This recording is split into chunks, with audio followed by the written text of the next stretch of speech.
Hello everyone, Radhe Radhe সবাইকে। হরে কৃষ্ণ, জয় শ্রী কৃষ্ণ। আশা করছি তোমরা সবাই খুব ভালো আছো, আমি খুব ভালো আছি। তোমরা কেমন? আমি জানি তোমরা সবাই খুব ভালো আছো। এখন বেজে গেছে 11টা 35 এখানে ঘড়িতে, কিন্তু বাজছে হচ্ছে 11টা 41। তো আমি কিন্তু তখন দেখলে যে বসে বসে চা খাচ্ছিলাম। প্রথমে সব ভিডিওতে দেখলে যে আমি বসে বসে কম্বলে লেপে মুড়িয়ে আমি বসেছিলাম, কারণ আমার এত ঠান্ডা লাগছিল। তখন বাজছে হচ্ছে মিনিমাম 10টা। তো আমি তখন ঘুম থেকে উঠছি, মানে তার আগে উঠেছি, উঠে একটুখানি ওয়াশরুম গেছিলাম, এসে আবার বসে পড়েছিলাম।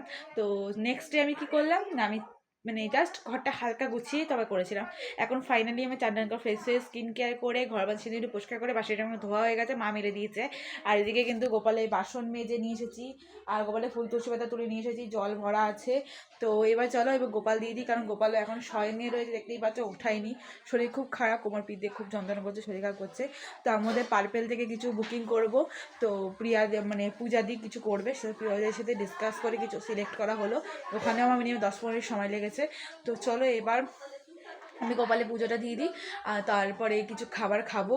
চাটা খেয়েছি, আর তো কিছু খাইনি। তো চলো কাজ বাজ করে নিয়ে খেয়ে দিয়ে নিয়ে, আর জানি মুখটা আমার শুকনো শুকনো লাগছে, কিছু করার নাই। আর এই জায়গাটা পুরো ফুলে ব্যথা হয়ে আছে। তোমার ভিডিওতে লাইক কমেন্ট করে দাও, তাহলে তো আমি খুশি হয়ে যাই, বলো। আজকে সকালে ভিডিওতে থ্যাংক ইউ সো মাচ। ছাড়েছি 8 ঘন্টা, বেশি হয়নি, তোমরা কিন্তু অনেক ভিউজ লাইক কমেন্ট করে দিয়েছো, থ্যাংক ইউ সো মাচ। এত সুন্দর করে ভালোবাসা যদি তোমরা দিতে থাকো, আমি সারাটা দিন ব্লগ ছাড়তে রাজি আছি, সারাটা দিন ভিডিও ছাড়তে রাজি আছি।